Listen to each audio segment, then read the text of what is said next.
क्या हुआ? कुछ नहीं। आपको पता है ना, आप सब छुपा सकती हैं मुझसे, लेकिन आंसू नहीं, ये दुख नहीं। बस ऐसे ही बैठ के सोच रही थी, बहुत जल्द मेरी बेटी की शादी हो जाएगी।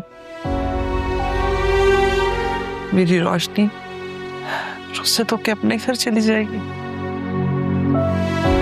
मैं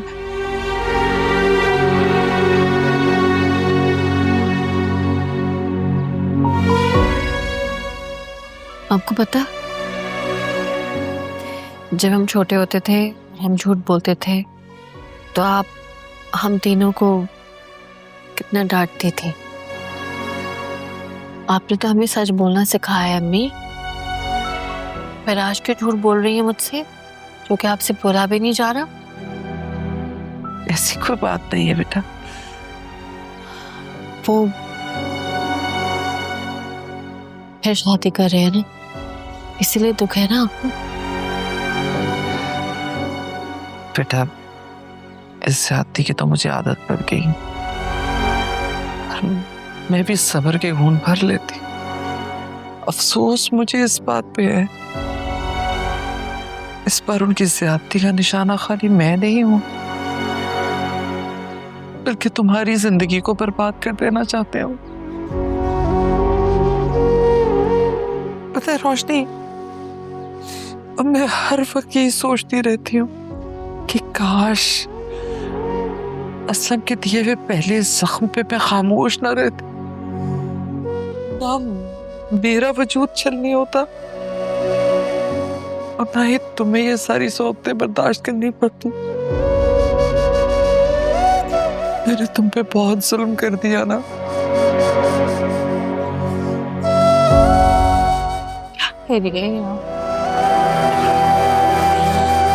ठीक कह रही है बेटा, लेकिन कोई बात नहीं, अब मुझे फिक्र नहीं, क्योंकि अब मेरी बेटी की शादी हो जाएगी, वो अपने घर में महफूज रहेगी, मेरा दिल सुकून और मुतमईन हो जाएगा। लेकिन मेरा दिल कैसे मुतमईन होगा अम्मी, मुझे कैसे सुकून आएगा? आपने जबरदस्ती मेरी शादी के लिए हाँ कर दी है, लेकिन आप लोग क्या करेंगे मेरे बगैर? नहीं बेटा, अपनी आने वाली जिंदगी बनाने में सब अच्छा सोचो। फकार एक बहुत अच्छा इंसान है। रोशनी तुमने देखा नहीं शायद, उसने हमें कितनी इज्जत दी, कितने एहतराम से बात की। बेटा मुझे पूरा यकीन है वो तुम्हें बहुत खुश रखेगा। अम्मी मुझे घर की फिक्र है, साकिब को पैसे देने, कैसे मैनेज करेंगे आप लोग? ये तुम्हारा मसला नहीं है अब, समझिए। तुम बस अपनी आने वाली जिंदगी के बारे में सोचो, अपनी खूबसूरत जिंदगी के ख्वाब बुनो बेटा। अम्मी मुझे फिक्र है आयमा की, साइम की, फिर घर के अखराजात। मैं जॉब नहीं करूंगी तो उनकी फीस, घर के बिल्स, ये कौन देगा? रोशनी अपनी माँ की बात मानो बेटा, ये तुम्हारे सोचने का काम नहीं है। अल्लाह कोई ना कोई सबब बना देगा, तुम बस आने वाली खुशियों के बारे में सोचो।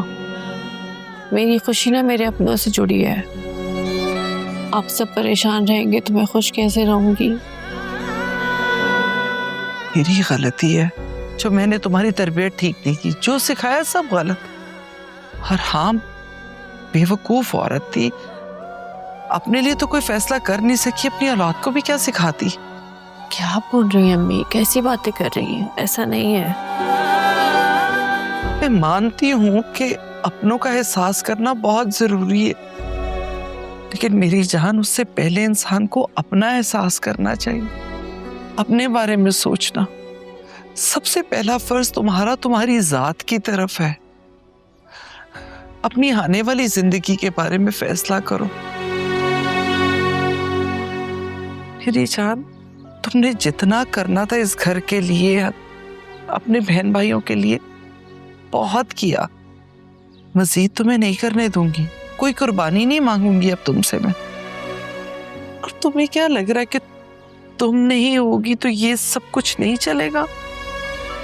बेटा अल्लाह पे यकीन रखो, वो मुसब्बबुल अस्बाब है, बहुत बेहतरीन सबब बना देगा, बिल्कुल वैसे ही जैसे उसने मेरी बेटी के लिए कितना अच्छा सबब बना दिया, तो हमारे लिए भी कोई अच्छा सबब होगा।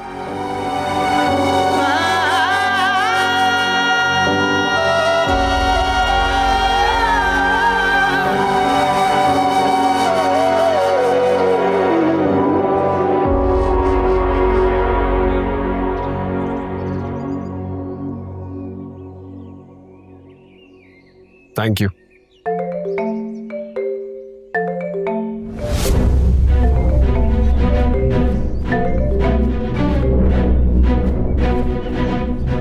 हेलो।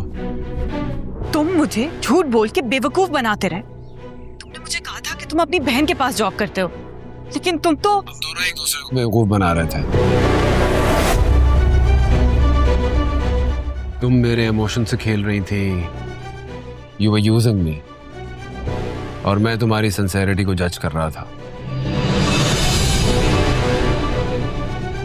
फॉर्चुनेटली हम दोनों ही कामयाब हो गए।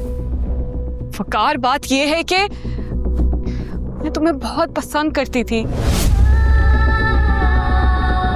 उस दिन तुमने मुझे शहीर के साथ देख के मेरी इंसल्ट की तो मुझे गुस्सा आ गया, इसलिए मैंने तुम्हें बातें सुना दी।